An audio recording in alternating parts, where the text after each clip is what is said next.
Me gusto de presentar al director de pataamarilla.com, politólogo él, Juan de la Puente, que ya está con nosotros. Juan, bienvenido. Buenas noches. Jaime, buenas noches. Bueno, te felicito por la entrevista hoy a Rebeca Diz en Hildebrand en sus 13, muy profunda. Trataremos de hacer un lado B, o si se quiere, un desagregado por ideas. Pero mira que hay un contexto particular que nos puede permitir iniciar esta conversación y es la designación del señor Nicolás Bustamante como nuevo ministro de Transportes y Comunicaciones, y no por él en sí mismo, sino por lo que representa, por lo que se juega el gobierno en el contexto de las afirmaciones de Karelim López. El presidente no quiere ir a declarar o no quiere recibir a la Comisión de Fiscalización, responderá por escrito, pero el epicentro de esta aparente corrupción es el MTC. Y lo que ha hecho simplemente el presidente es colocar al secretario general como ministro de Transportes. Entonces, ¿qué te dice a ti, que eres muy lúcido y además agudo, que haya sido designado este señor, ¿no?, que es del mismo equipo, pues, ¿no? No hay un giro y, como decíamos hace unos días, desde el MTC se tienen eventualmente que entregar a la Fiscalía papeles, documentaciones, fechas, reuniones, etcétera, etcétera. ¿Cuál es tu lectura? Bueno, esto desdice estas presunciones o dichos de algunos que creían que es posible que el presidente retorne, ¿no?, del camino que ha iniciado. Es decir, las esperanzas de una reversión se desmienten, ¿no?, se anulan, se aclaran con esta decisión. Lo primero. Lo segundo es que me parece que se está apostando a una especie de continuidad combi en ese ministerio, tanto para seguir adelante con las cosas, no sé si las cosas que se hacen, ¿no?, sino con las cosas que no se hacen, y al mismo tiempo guardar los arreglos administrativos, porque hay una investigación en curso en el Ministerio Público, hay investigaciones periodísticas en curso y también llamados en el Parlamento. De modo que esta designación patentiza la idea de la sobrevivencia que hoy, creo, preside al gobierno del presidente Castillo. Esa sobrevivencia, ¿cuánto dura? Porque nosotros, digo aquí en este programa, cuando se designa a Condori, creemos que se ha cruzado una línea que nunca se debió cruzar, es decir, anteponer el cuoteo a la vida de los peruanos y peruanas, y más aún, como que no importasen los más de 200.000 muertos por COVID-19, es decir, poner a un charlatán de ministro de Salud para congraciarse con Cerrón y que Cerrón no se le voltee al presidente y tenga votos asegurados que le permitan eso, tener un flotador para Dios sabe cuánto tiempo. Creemos que es hasta indigno, ¿no? ¿Cuánto dura ese modo de supervivencia? Tú has usado la palabra flotador. Efectivamente, estamos frente a una sobrevivencia que no se escenifica en un mar embravecido. O sea, no estamos hablando de alguien a quien se lo lleve el río. Me parece que las aguas en este río tampoco son, diríamos, muy procelosas. No es que haya un mar agitado, porque me parece que la debilidad del gobierno va en la misma línea que la debilidad del Congreso, que no ha podido incrementar sus votos para una moción de vacancia. Y creo que también se posa sobre la indiferencia ciudadana, que muestra en las encuestas números muy gruesos respecto a que quiere salidas profundas y radicales, pero que no se moviliza, no se expresa abiertamente en eso. De manera que yo diría que la idea de la sobrevivencia puede emparentarse con la inercia, que en el Perú también ha sido una constante en crisis tan profundas, donde los actores tienen fuerza para imponerse o para resolver la disputa de una manera más rápida. Ahora, esa inercia, como bien la llamas, puede cambiar de un momento a otro, ¿no?, ante un escenario específico, coyuntural, algo que toque a la gente, ¿no?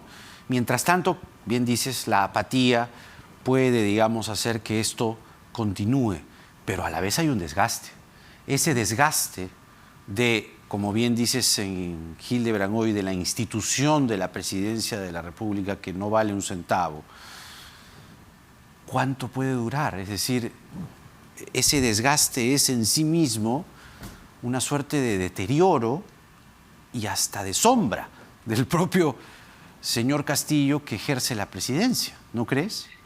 Yo sí estoy de acuerdo. Yo llamo la atención sobre el hecho de que la crisis ha producido ya sus efectos en el cambio de las tendencias. Nosotros teníamos en los últimos años explosiones, golpes, contradicciones, choques entre los poderes. A mí me preocupa que esto haya sido en las últimas semanas reemplazado por una especie de implosión, ¿no? Donde los poderes se desfondan por dentro. La caída de los gabinetes últimos del señor Castillo demuestran las dificultades en la correlación de fuerza, también lo demuestran. Y entonces esta idea de la implosión, que es un desgaste mucho más profundo, una debilidad además, que convierte a las instituciones de la democracia en exánimes, me parece que marcan un nuevo tiempo, y quizás la idea de un consenso y de encontrar salidas tiene que mirar este hecho de que una implosión de las instituciones es algo muy perjudicial para la democracia y para hacer cosas, para la eficiencia, para reactivar, para movilizar, para vacunar, para retornar a clases exitosamente, para varias cosas. Ajá. Sí, es verdad. Ahora, ¿tú crees que el presidente de la República, dadas las cosas tal como están pasando, termine su mandato? Siempre es una apuesta arriesgada. Mi impresión es que los escenarios que se configuran darían la impresión de que se está produciendo con esta implosión una especie de Big Bang, es decir, un deterioro muy serio, ¿no? Tanto en los gobiernos de PPK y de Vizcarra, esta idea de que el presidente se queda porque las debilidades lo señalan así, fueron alterados por eventos, como tú señalas, eventos. En el caso de PPK fueron los mamaniados, en el caso de Vizcarra fueron estas revelaciones sobre Swing, el señor Swing y otras cosas más.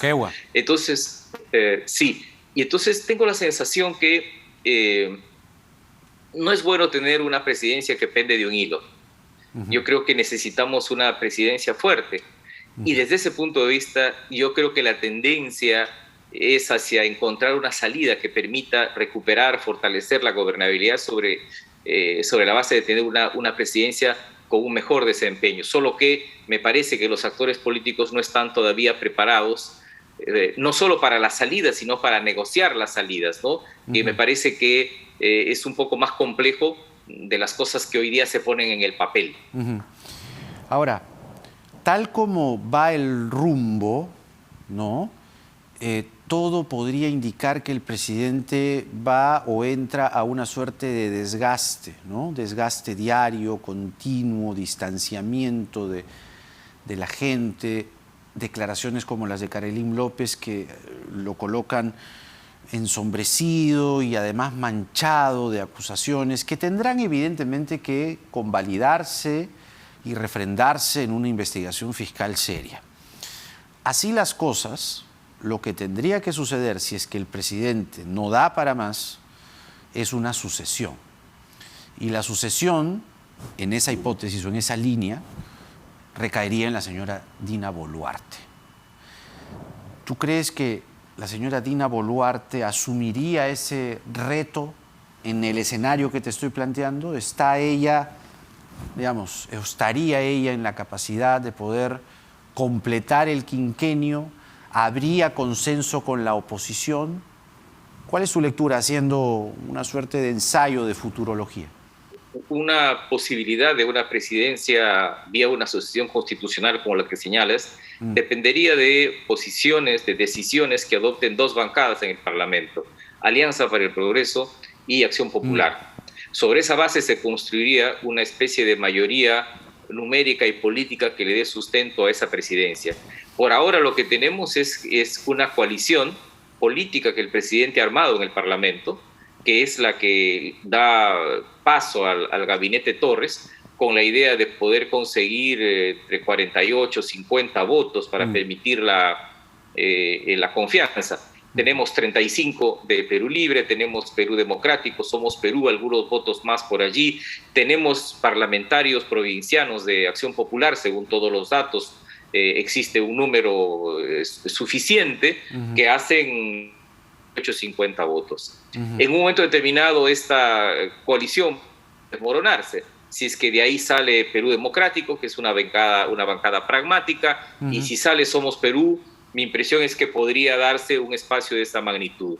Lo concreto es que hoy día los sectores radicales del Parlamento que quieren una vacancia numérica de 40 87 votos no tienen esos votos. A eso me refiero con la idea de la implosión y esta idea de que el Congreso y el gobierno parecen boxeadores que ya han competido 20 asaltos, están muy cansados y se abrazan, y no sé si se abrazan para no caerse o se abrazan porque se necesitan o recuperar fuerzas para seguir peleando, pero la idea de los abrazados exhaustos me parece que grafica mucho el estado hoy día de la crisis, de la implosión de las instituciones.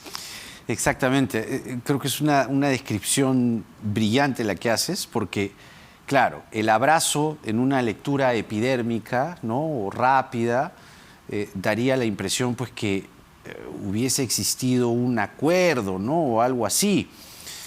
Pero en realidad, ese abrazo descrito por ti parecieran pues Rocky Balboa e Iván Drago, ¿no?, en Rocky 4, ¿no? Están que se caen, ¿no?, se abrazan y ensangrentados y uno se agarra del otro. Pero eso no dura, pues, Juan. O sea, eso tiene un deadline, eso tiene un final. O sea, no pasa eso. Eso no es gobernabilidad.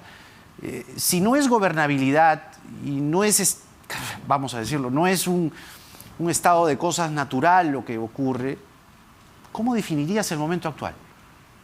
Yo creo que es de implosión, insisto en el concepto de implosión. Tenemos una crisis con efectos de implosión, tenemos un gobierno que está sostenido en el giro que el presidente ha dado. El señor Castillo sin sombrero ya es otra cosa, hoy día lo hemos visto, además con otro look, se ha quitado un enorme peso al sacarse el sombrero, pesaba mucho, ¿no? Y hoy día está más suelto, lo veo más audaz, más locuaz, un poco más achorado. Y creo que el partido Perú Libre es el partido hoy día que sustenta al presidente. Esos 35 votos en realidad es un 25, un cuarto ¿no?, del Congreso.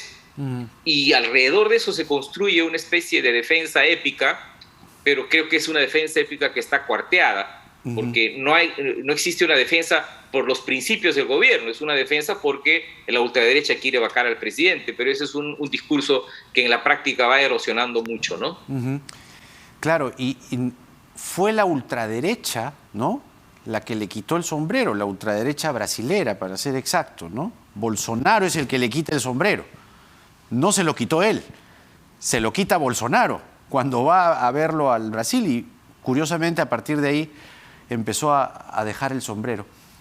Actores políticos, ¿tenemos alternativas? Es decir, en este escenario en el que estamos viendo un desgaste muy rápido del presidente de la República, que uno dijera, caramba, no, él está haciendo cosas, pero hay pues no una posición que no le perdona una. No, no es así. Él solo se está desgastando, él solo se arrincona y se queda con esos 35 votos muy cómodo en una zona de confort que lo hace bajar la angustia, ¿no?, de tener que lidiar con la propia presidencia. ¿Hay actores políticos válidos que puedan ser una alternativa en un eventual recambio? No, porque nosotros tenemos una competencia política imperfecta. En una competencia política perfecta, cuando la aprobación del gobierno cae, sube la aprobación de quienes se oponen a él. Ya eso es lo perfecto. Tanto en regímenes parlamentarios como presidencialistas más sólidos funciona así. Pero no, en esta crisis, en su etapa de implosión, la caída de la aprobación del Ejecutivo arrastra al Legislativo. Y entonces eso es terrible para un Congreso que lo que ha hecho es tratar de diferenciarse. La variante, la variante del virus que tiene el gobierno es muy contagioso. Ese abrazo ha terminado también contagiando. Y para la opinión pública, todos son igual. Y fuera de ese escenario, que es un escenario de élite, arriba, de disputas, no existen o actores válidos. Es más, yo diría que hoy día el Perú no está discutiendo ningún tema de fondo. O sea, la coyuntura está picada de discusiones menudas, chicas, hay una especie de mar de fondo, pero que no sale. Y entonces, digamos, a mí me cuesta, digamos, reconocer, es dramático, pero hoy día no creo que haya un actor político, colectivo, individual de envergadura capaz de capitalizar la implosión y plantearle al país un rumbo nuevo. Digamos, si la ultraderecha brasilera, o sea, Bolsonaro, le quitó el sombrero al presidente, en tanto él no reaccione, no cambie de rumbo, no reconduzca sus políticas y mantenga tercamente, ¿no?, obstinadamente este camino que lo está llevando a una situación muy incierta, abismal si acaso. En caso el presidente fracase y este gobierno fracase, ¿será la ultraderecha la que lo reemplace? Digamos. Es decir, porque aquí la izquierda está en juego, mal que bien. No es un gobierno de izquierda, está demostrado. Tampoco es el gobierno comunista que decían en la campaña. No. Pero levanta pues ciertas banderas todavía, ¿no?, de reivindicación. Uno lo ve ahora en Ventanilla poniendo una primera piedra a un colegio y se baña en popularidad y daría la impresión de que hay pues un pueblo aún que lo ve, lo toca, lo siente que lo representa. Si esta opción fracasa, ¿quién sigue? ¿La ultraderecha para ti? ¿O es muy anticipado decir algo así? Podría ser que venga un outsider de algún lado, un outsider de derecha, de izquierda, de centro. La ultraderecha se parece mucho a la ultraizquierda en el Perú, ¿no? Se pierde goles cantados. Sí, se pierde goles cantados. Pero anoto la idea del papel que podría tener para esto los movimientos sociales. Se deteriora Bolsonaro en Brasil porque existe un PT, pero sobre todo un movimiento social muy amplio de corte progresista. El deterioro de Piñera en Chile tiene a la gente movilizada. El deterioro de Fernández en Argentina tiene a sectores movilizados que además han tenido en las elecciones parlamentarias recientes en Argentina, han tenido éxito. Y el deterioro tiene también a la sociedad organizada. Este deterioro no tiene al pueblo movilizado. Y probablemente porque un sector de la izquierda todavía sigue ilusionado en que Castillo representa determinadas banderas. Quizás no han visto que Castillo ya no tiene su sombrero. Habría que enseñarle las fotos de Castillo sin sombrero, que implica ya, en términos gráficos, simbólicos, la transformación de su presidencia. ¿Y esa transformación cómo la definirías? O sea, en el espectro político, dices bien, todavía hay gente de izquierda que cree que Castillo puede ser una reivindicación, pero tal como se ven las cosas, no sería así. En el espectro político, ¿qué es Castillo? Yo te digo una cosa, por ejemplo, conservador.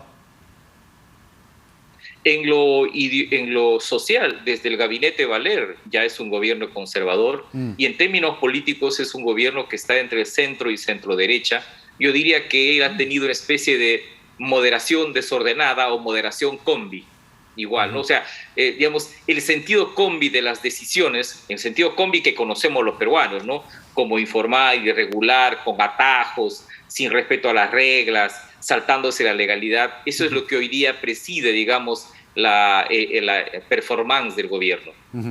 Juan de la Puente, politólogo, director de patamaria.com, con nosotros analizando lo que va de la presidencia del señor Pedro Castillo. Gracias, Juan, como siempre. Muy buenas noches. Gracias. Hasta la próxima. Bueno, sí, pues, el gobierno del señor Castillo es un gobierno conservador. Ahora, dice bien Juan de la Puente cuando lo coloca en el espectro entre el centro y la centroderecha, ¿no? Curioso además que sea la ultraderecha la que lo quiere vacar, ¿no? Se está convocando incluso una marcha para el fin de semana, levantando esas banderas, levantando las banderas de la vacancia, que ha sido el sonsonete, digamos, de toda la presidencia del señor Castillo, pero sin alternativas. Juan de la Puente dice bien en que no estamos discutiendo nada. No estamos discutiendo nada. Discutíamos cómo salir de la pandemia y llegó Condori. Estábamos hasta hace algunos meses y un poco más esperanzados en que el transporte pueda ser más digno para la gente y llegó Silva. Estábamos esperanzados en luchar contra la violencia a la mujer y llegó Valer. ¿Se dan cuenta? El retroceso es atroz. El señor Graham en el MEF cuida la caja, cuida las arcas. Conservador, ortodoxo, llámenlo como quieran, pero la economía está ahí. ¿Ah? Pero políticas públicas, cero. Institucionalidad, cero para abajo, retrocediendo. Formalidad, no les digo nada. Y el gobierno ha tenido la mala idea de observar una ley que mal que bien lo que pretendía era ponerle un marco normativo, una serie de requisitos a quienes postulan a ministerios con un cierto margen de idoneidad, y el presidente y el premier han dicho no. Nada de declaración jurada, nada de poner si tengo una investigación fiscal, nada de poner si tengo este o cual anticucho, nada. El Congreso debe optar, porque así lo han adelantado, por una aprobación vía la insistencia. Y ojalá eso ponga un corsé, ¿no?, al presidente de la República en este afán obstinado, terco y sin principios de designar gente que no da la talla. Veremos qué pasa con la censura a Condori. Todo haría indicar que lo van a alargar desde el Congreso, ¿no? Vamos a ver. Pero hablando de temas que hay que colocar y discutir, un tema es el que coloca la antropóloga Norma Correa, el regreso a las clases. En un estupendo artículo del Comercio, o en el Comercio, ella pone el foco de la discusión, que es muy simple. Los niños y las niñas tienen que regresar a las clases, pero los colegios se caen a pedazos. Hay un colegio que se ha visto hoy en San Juan de Miraflores, oiga, parece Ucrania, perdonen, pero escombros, escombros. Y hay colegios particulares que están empezando. Entonces, ¿qué cosa es lo que puede pasar? Las brechas estructurales, hacerse más visibles, ¿no? Y la valla tirarla hacia abajo. Como estos colegios no están, entonces nadie va. Algo así. Regresamos con Norma Correa, porque nada está dicho.